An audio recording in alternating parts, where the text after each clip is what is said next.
కాపు ఉద్యమ నేత ముద్దగడ పద్మనాభం గారు చనిపోవటం కాపు జాతికి అందరికీ కూడా చాలా నష్టాన్ని కలగజేసిందని చెప్పడానికి ఏమాత్రం కూడా సందేహం లేదు. కాపుల్ని అంటే కాపు బలిజ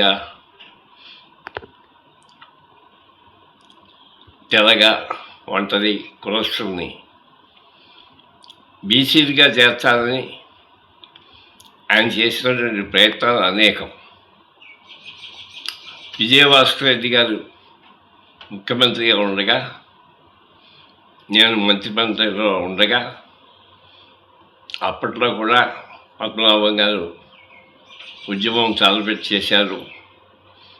భాస్కర్ రెడ్డి గారు కూడా జీవో నెంబర్ 30 అని చెప్పేసి ఇష్యూ చేస్తూ దాంట్లో బీసీలుగా కాపులు చేస్తూ నిర్ణయం కూడా తీసుకోవటం జరిగింది.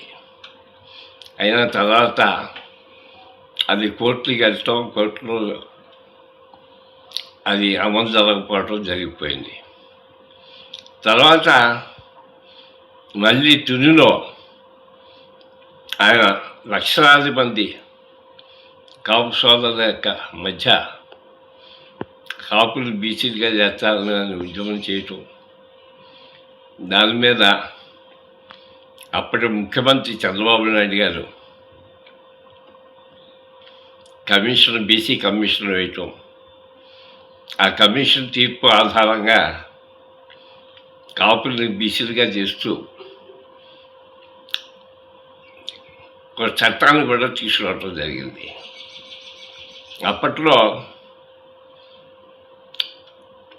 ఓసీలుగా ఉన్నటువంటి కాపులకు సంబంధించి 10% ఈడబ్ల్యూఎస్ కోటాలో కాపులకి బీసీలుగా చేస్తూ కేంద్రం రాజ్యాంగ సవరణ చేయటం, దానికి సంబంధించి ఇక్కడ కూడా 14వ నంబర్ చట్టాన్ని ఆనాటి ముఖ్యమంత్రి చంద్రబాబు నాయుడు గారు తీసుకొచ్చి 10%లో 5% కాపులకి బీసీలుగా చేస్తూ ఆ చట్టాన్ని తీసుకురావటం, ఆ చట్టాన్ని అమలు జరుపుతూ గెజిట్ నోటిఫికేషన్ ఇవ్వటం, ఇవన్నీ కూడా గతంలో జరిగిపోయినాయి.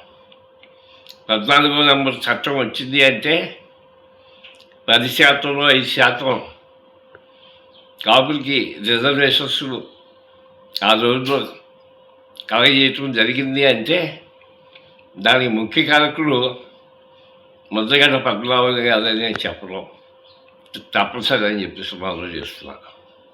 ఆయన కృషి వల్లే 14వ నంబర్ చట్టం వచ్చింది.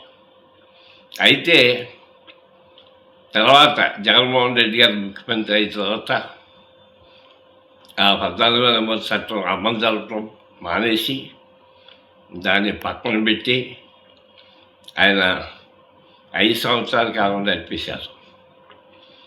తర్వాత పోనీ కూటమి ప్రభుత్వం వచ్చింది 2 సంవత్సరాల్లోన ఆ చట్టాన్ని అమలు జరిపారు అంటే అది కూడా జరగల.